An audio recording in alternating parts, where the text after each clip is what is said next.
Assalamualaikum students, how are you? Hope you all are fine.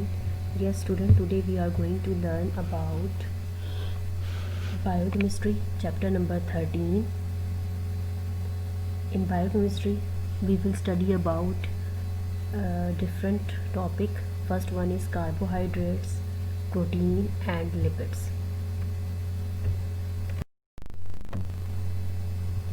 Yes student, सबसे पहले आपको biochemistry की branch के बारे में पता होना चाहिए, जैसे कि हम प्रीवियस क्लासेस में पढ़ चुके हैं.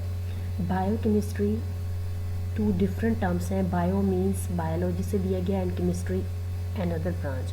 जब दोनों को कंबाइन किया गया देन बायोकेमिस्ट्री. कि वो ब्रांच है केमिस्ट्री की जिसमें हम पढ़ते हैं नेचुरली अकरिंग मैक्रोमोलिक्यूल्स. और वो नेचुरली अकरिंग मैक्रोमोलिक्यूल्स कौन से हैं? Like carbohydrates, protein, lipids, nucleic acid और वाइटामिन्स. ये सब सारे जो मैक्रोमोलिक्यूल्स हैं ये सिंथेसाइज करती है हमारे लिविंग ऑर्गेनिज्म, हमारी बॉडी सिंथेसाइज करती है. किस तरह? फ्रॉम सिंपल मॉलिक्यूल से जो कि प्रेजेंट है हमारे इन्वायरमेंट के अंदर. ठीक है, उनको सिंथेसाइज कर ये मैक्रोमोलिक्यूल्स के अंदर कन्वर्ट होती है और देन लिविंग ऑर्गेनिज्म की बॉडी जो है इसे सिंथेसाइज कर पाती है. So students, according to our smart syllabus, we will only learn 3 topics: carbohydrates, protein and lipids. जिस तरह आपको ये कुछ स्ट्रक्चर्स मैंने यहाँ दिखाई हैं. प्रोटीन लाइक दैट, कार्बोहाइड्रेट्स की स्ट्रक्चर, लिपिड की स्ट्रक्चर चेन और न्यूक्लिक एसिड की. अब इन हम जो है वो वन बाय वन डिस्कस करते हैं. ये स्टूडेंट्स, फर्स्ट कार्बोहाइड्रेट्स मैक्रोमोलिक्यूल्स है जिसको डिफाइन ऐसे किया जाता है लाइक पॉलीहाइड्रोक्सी एल्डिहाइड और ketone. Poly means many, hydroxy means OH group. बहुत सारे OH ग्रुप एल्डिहाइड के साथ प्रेजेंट हो या फिर कीटोन के साथ. Aldehyde is also functional group और ऑर्गेनिक कंपाउंड और कीटोन्स भी. ठीक है, जैसा कि आपने प्रीवियस चैप्टर में एल्डिहाइड और ketones as a functional group के बारे में डिटेल से पढ़ चुके हैं. They have a general formula. Carbohydrates का जनरल फार्मूला है CnH2ON. Carbon number and represent the number of carbon atom. और फिर जब है ये जनरल फार्मूला है ये सारे कार्बोहाइड्रेट्स के लिए अप्लाई किया जाएगा. कार्बोहाइड्रेट्स को हम प्लांट्स सिंथेसाइज करते हैं. किस तरह? थ्रू द फोटोसिंथेसिस प्रोसेस के थ्रू. अब फोटोसिंथेसिस के प्रोसेस में ये होता है कि first one carbon dioxide gas mix up होती है वाटर मॉलिक्यूल के साथ in the presence of sunlight. और ये कहाँ पर पूरा प्रोसेस होता है? लीव्स, क्लोरोफिल के अंदर. और क्लोरोफिल प्रेजेंट है प्लांट्स के लीव्स के अंदर, green part of plant. Then result के अंदर ग्लूकोज बनता है और ऑक्सीजन प्रोड्यूस होती है. इस होल प्रोसेस को कहते हैं फोटोसिंथेसिस. ठीक है, जैसा मैंने आपको यहाँ पर कुछ डायग्राम शो करवाई हैं. कार्बन डाइऑक्साइड की स्ट्रक्चर इस तरह होती है.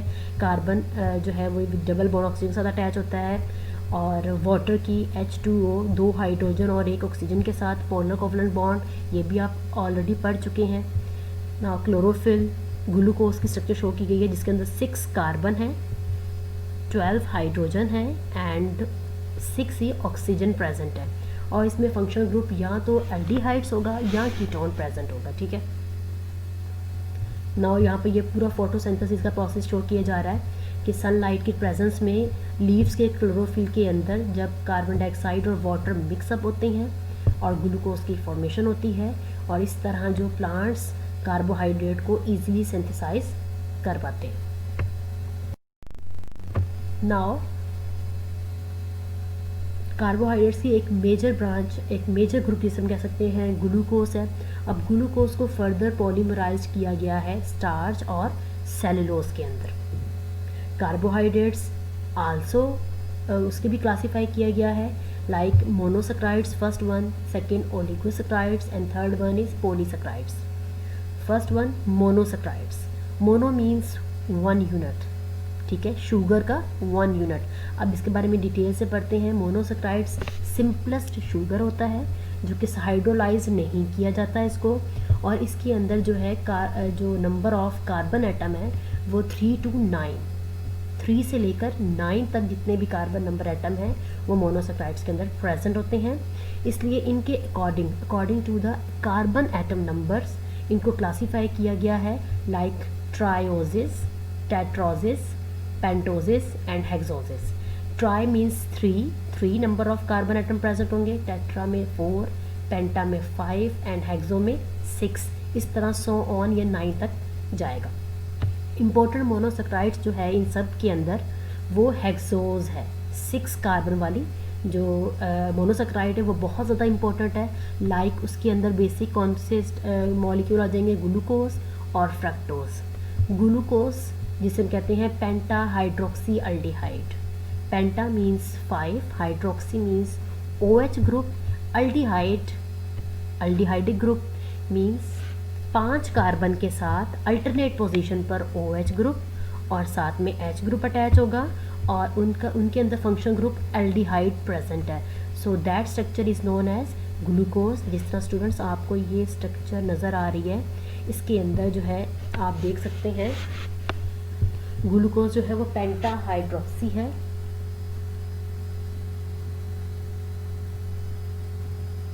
वाइल अगर हम फ्रक्टोज की बात करें वो भी पेंटा हाइड्रोक्सी कीटोन है and having the open chain structures हैं। उनकी दोनों की स्ट्रक्चर आपके सामने शो की जा रही है।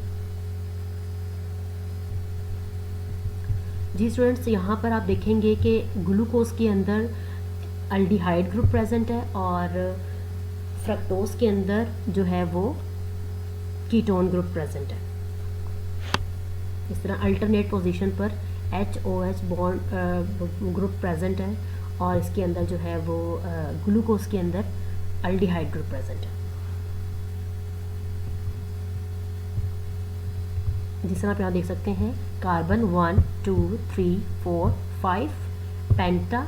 इन पेंटा कार्बन के साथ अल्टरनेट पोजीशन पर OH एंड H प्रेजेंट है, जबकि जो 6 कार्बन है वो फंक्शनल ग्रुप है कौन सा, एल्डिहाइड का, carbon with double bond oxygen और साथ में हाइड्रोजन अटैच है। तो हम बोलेंगे पेंटा हाइड्रोक्सी अल्डिहाइड। अल्डिहाइड का कार्बन एटम हम पेंटा हाइड्रोक्सी में काउंट नहीं करेंगे क्योंकि वो एक फंक्शनल ग्रुप को रिप्रेजेंट कर रहा है कार्बन एटम। अगर हम फ्रक्टोज की बात करें, इसके अंदर भी 1, 2, 3, 4 एंड जो है 5 जो है पेंटा कार्बन एटम है और साथ में जो है वो कीटोनिक ग्रुप प्रेजेंट है एक। ठीक है, तो ये फ्रक्टोज की स्ट्रक्चर बन जाएगी।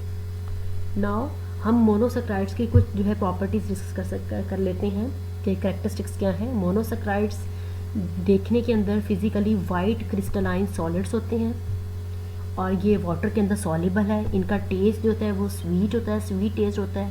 जाहिर सी बात है हम कार्बोहाइड्रेट्स की बात कर रहे हैं, पहले यूनिट मोनोसेक्राइड्स की बात की है जो कि सिंपलेस्ट शुगर जिसे कहा जाता है। तो ऑब्वियसली जो है ये सॉल्युबल भी होगा वाटर के अंदर और स्वीट इन टेस्ट भी होगा और इन्हें हम हाइड्रोलाइज नहीं कर सकते। So they are also reducing nature में होता है, इसलिए हम इसे कह देते हैं reducing sugars. Now second types oligosaccharides. Oligosaccharides के अंदर जो है वो मोनोसेक्राइड्स जब मिलेंगे आपस में टुगेदर फॉर्म होंगे तो वो ओलिगोसेक्राइड्स बनाएंगे। अब इसमें कितने मोनोसेक्राइड्स कंबाइन होंगे, 2 to 9। प्रीवियस में हमने कार्बन एटम को चेक किया था, लेकिन ओलिगोसेक्राइड्स बनेंगे तब जब मोनोसेक्राइड्स आपस में कंबाइन होंगे। जब 2 से लेकर 9 तक यूनिट्स मोनोसेक्राइड्स के हाइड्रोलाइज्ड होंगे देन ओलिगोसेक्राइड्स की फॉर्मेशन होगी। इसलिए हमने इसी के अकॉर्डिंग मोनोसेक्राइड्स के यूनिट के अकॉर्डिंग इसको क्लासीफाई किया गया है। First one is disaccharides, trisaccharides, tetrasaccharides etcetera up to 9 unit of monosaccharides तक जाएगा। Di means 2 saccharides group, tri means 3 monosaccharide groups and tetra means 4 monosaccharides group. जब ये कंबाइन होंगे तो ओलिगोसेक्राइड्स की फॉर्मेशन होगी। अब जो है ओलिगोसेक्राइड्स के अंदर सबसे जो है वो इम्पोर्टेंट जो सेक्राइड्स है वो कौन सा है, वो है डाइसेक्राइड्स। डाइसेक्राइड्स लाइक सक्रोज, ठीक है। अब जैसे ही हाइड्रोलाइसिस करवाई जाती है या हाइड्रोलाइसिस कराई जाती है, इट्स मीन वाटर के साथ रिएक्शन कराया जाता है, तो सक्रोज प्रोड्यूस करते हैं 1 unit of glucose and 1 unit of fructose. Like ये देखिए आपके सामने स्ट्रक्चर है, सक्रोज जिसे हम कहते हैं डाइसक्राइड्स भी, इसके अंदर कार्बन 12, हाइड्रोजन 22, ऑक्सीजन 11। जब इन्हें हाइड्रोलाइज करवाया जाता है वाटर के साथ in the presence of dilute HCl और हीट दिया जाता है, तो ग्लूकोज की फॉर्मेशन होगी और फ्रक्टोज की फॉर्मेशन होगी। जैसे कि आपको दोनों इनके जो है मॉलिक्यूलर फार्मूला सेम है, ठीक है। अब कार्बोहाइड्रेट्स की, अब अगर हम इसकी बात करें ओलिगोसैकेराइड्स की, तो ये भी जो है वो वाइट क्रिस्टलाइन है, सॉल्युबल है वाटर के अंदर, इनका भी स्वीट टेस्ट है और इनको भी हम रिड्यूसिंग या फिर नॉन रिड्यूसिंग शुगर्स दोनों कैटेगरी के अंदर ले लेते हैं। Third one is polysaccharides. Poly means many saccharides, many macromolecules या मैनी सैकेराइड्स जब कंबाइन होंगे तो वो पॉलीसैकेराइड्स बनाएंगे। पॉलीसैकेराइड्स जो हैं वो बेसिकली हम इन्हें मैक्रोमोलिक्यूल्स कार्बोहाइड्रेट्स भी कह देते हैं, जिनके अंदर hundreds two thousands monosaccharides combine जब करेंगे, 100 से थाउजेंड्स की तादाद में जब जो है यूनिट मोनोसैकेराइड्स से कंबाइन करेंगे, देन वो पॉलीसैकेराइड्स की फॉर्मेशन करेंगे, जिन्हें हम कार्बोहाइड्रेट्स भी बेसिकली कह रहे होते हैं। इसमें एग्जांपल है पॉलीसैकेराइड्स की सबसे इंपॉर्टेंट स्टार्च और सेलुलोज। जैसा कि स्टूडेंट्स सेलुलोज जो है वो प्लांट की सेल वॉल के अंदर प्रेजेंट है, उससे बनी हुई है, और जो स्टार्च है वो एनिमल का जो है वो स्टोरेज मटेरियल है। पॉलीसैकेराइड्स अमॉर्फस होते हैं, बाकी ओलिगोसैकेराइड्स और मोनोसैकेराइड्स क्रिस्टलाइन थे, ज्योमेट्री थी उनकी, लेकिन इसकी ज्योमेट्री नहीं होती पॉलीसैकेराइड्स की, ये अमॉर्फस होते हैं, सॉलिड्स होते हैं, टेस्ट लेस होते हैं, इनका कोई टेस्ट नहीं होता, और ये इनसॉल्युबल होते हैं वाटर के अंदर, और इनको हम जो है they also known as non reducing in nature और polysaccharides. Now students, second macromolecule protein. Protein are highly complicated nitrogenous compound है जो बना हुआ है अमाइनो एसिड्स से। मीन्स प्रोटीन जो है वो कंसिस्ट करता है कार्बन, हाइड्रोजन और ऑक्सीजन, नाइट्रोजन और सल्फर। जैसा कि आप स्ट्रक्चर में देख सकते हैं, carbon with double bond oxygen, nitrogen group भी है, हाइड्रोजन भी है, यहाँ पर कोई और चेन ऑफ कार्बन भी प्रेजेंट हो सकता है। प्रोटीन को हम ये भी कह सकते हैं ये पॉलीमर्स हैं अमाइनो एसिड्स के। अमाइनो एसिड जो है वो लिंक्ड करते हैं किसी दूसरे के साथ थ्रू पेप्टाइड लिंकेज। इस तरह अमाइनो एसिड्स जब दूसरे अमाइनो एसिड से कंबाइन करते हैं तो एक लंबी चेन बनती है पेप्टाइड लिंकेज जिसे हम कह देते हैं। तो देन रिजल्ट में फॉर्मेशन होती है प्रोटीन्स की। ठीक है स्टूडेंट, बेसिकली जो है वो प्रोटीन नाइट्रोजनस कंपाउंड से मिलकर बना हुआ है। ठीक है, यहाँ पर मैं आपको स्ट्रक्चर दिखा रही हूँ। अमाइनो एसिड्स और प्रोटीन की बात की जाए तो हम ये कह सकते हैं कि लाइक ये अमाइनो एसिड्स प्रेजेंट हैं, जब ये कंबाइन होंगे थ्रू पेप्टाइड लिंकेज तो चेन जो है वो जब पेप्टाइड लिंकेज बहुत ज़्यादा वास्ट हो जाएगी देन वो प्रोटीन की फॉर्मेशंस करेंगे। प्रोटीन जो है वो 10,000 अमाइनो एसिड से बने हुए हैं। ठीक है, सारे के सारे जो प्रोटीन्स हैं वो बनाते हैं अमाइनो एसिड जब उनकी हाइड्रोलिसिस कराई जाती है। प्रोटीन जो है वो प्रेजेंट है हमारी बॉडी के अंदर। अब और ये बहुत ज़्यादा जो है वो बोनी स्ट्रक्चर्स के अंदर प्रेजेंट नहीं होते। ठीक है, ये जो है वो फ्लैशी जो बॉडी पार्ट है उनके अंदर प्रेजेंट होता है।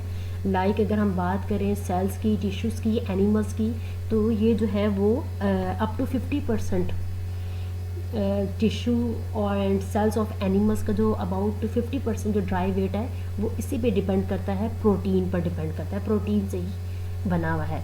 अब इसके अंदर हम देख लेते हैं कि प्रोटीन कहाँ कहाँ पाए जाते हैं। प्रोटीन हमारी बॉडी के अंदर मसल्स के अंदर प्रेजेंट है, स्किन के अंदर प्रेजेंट है, हेयर के अंदर प्रेजेंट है, नील्स में, वूल में, फीदर्स में एट्सेट्रा। एनिमल्स के डिफरेंट पार्ट्स पर जो है ये प्रोटीन वहाँ पर प्रेजेंट है। अब हम अमाइनो एसिड्स की बात करते हैं। अमाइनो एसिड ऑर्गेनिक कंपाउंड है जिसके पास दो ग्रुप्स हैं basically, amino and carboxylic group. Like आप स्ट्रक्चर में देख लीजिए, कार्बन एक बॉन्ड प्रेजेंट है amino group NH2 amino group के साथ, अनदर वन R जिसे हम साइड चेन या जो चेन कह देते हैं, another carboxylic group COOH carboxylic group. तो यहाँ पर जो है बेसिकली कंसिस्ट कर रहा है ये अमाइनो ग्रुप से और कार्बोक्सिलिक ग्रुप से। यहाँ पर भी आपको स्टूडेंट्स स्ट्रक्चर नज़र आ रही है, carbon present with R, another amino group and another function group is carboxylic group. ठीक है, R ग्रुप यहाँ पर डिफरेंट हो सकता है, वो डिपेंड करता है हम कितनी जो है साइड चेन कितनी लॉन्ग है या कितनी शॉर्ट है।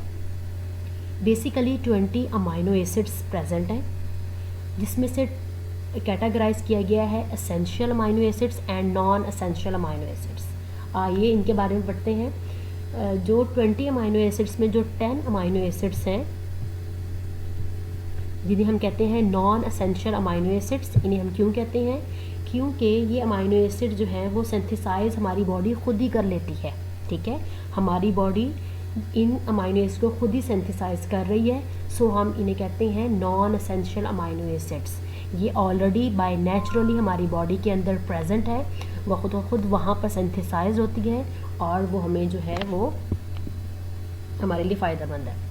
Now another essential amino acids, ये वो 10 अमाइनो एसिड्स हैं जो हमारी बॉडी सिंथेसाइज नहीं करती। हमारी body through different food different material से जो है वो बाहर एक्सटर्नली गेन करती है, उनको यूज़ करती है, उनको टेकअप करती है और देन बॉडी के अंदर वो यूटिलाइज होता है और फिर वो जो है एसेंशियल अमाइनो एसिड्स कहलाते हैं। इट्स मीन हम एसेंशियल अमाइनो एसिड्स हमारी बॉडी के अंदर प्रेजेंट नहीं होते, हम थ्रू फूड्स उनको गेन कर रहे होते हैं।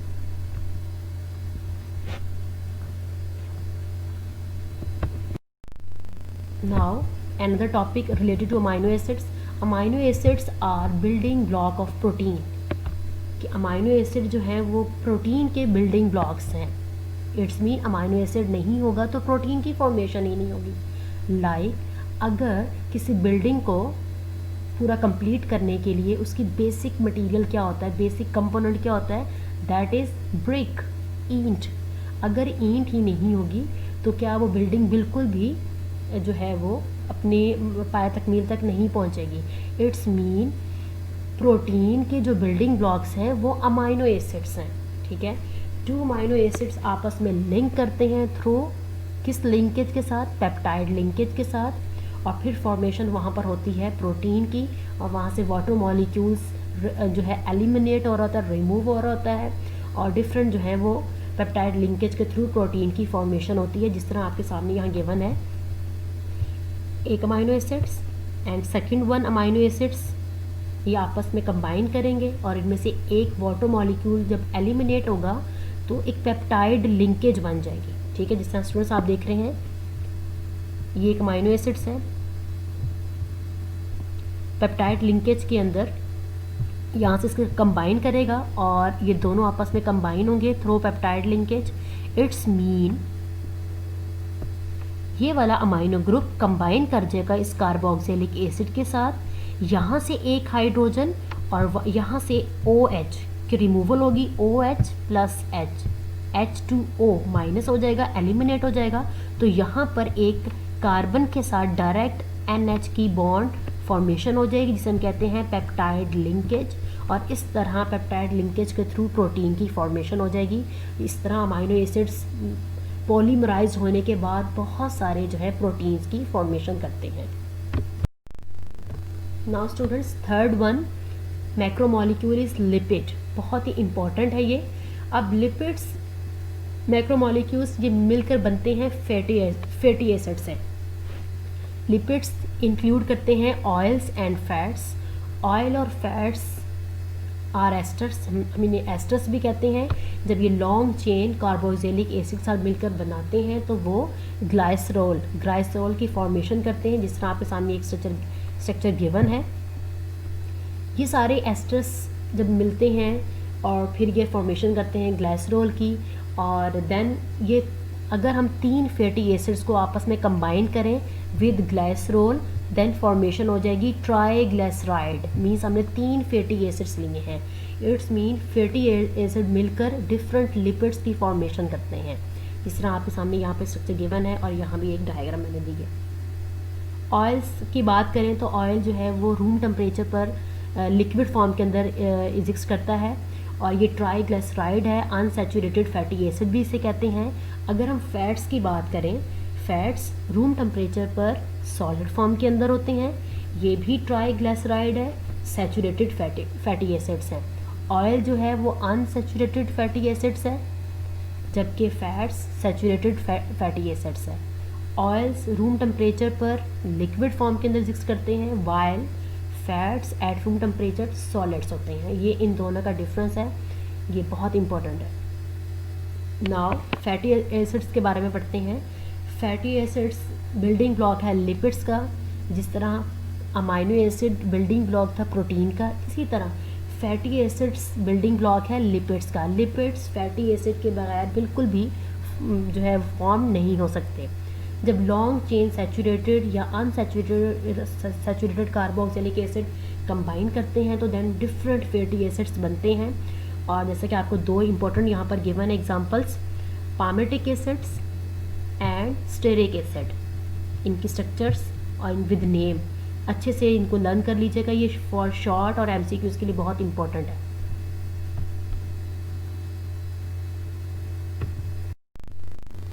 यस स्टूडेंट्स, आज का ये जो चैप्टर 13 जो बहुत ही स्मार्ट सिलेबस के अकॉर्डिंग, जिसके अंदर हमने सिर्फ 3 टॉपिक पढ़ने थे और इन टॉपिक के अंदर हमने जस्ट उनके बारे में प्रोटीन, लिपिड और फैटी एसिड और कार्बोहाइड्रेट्स के हमने जर्नल से जो है वो टर्म्स को डिस्कस करना था।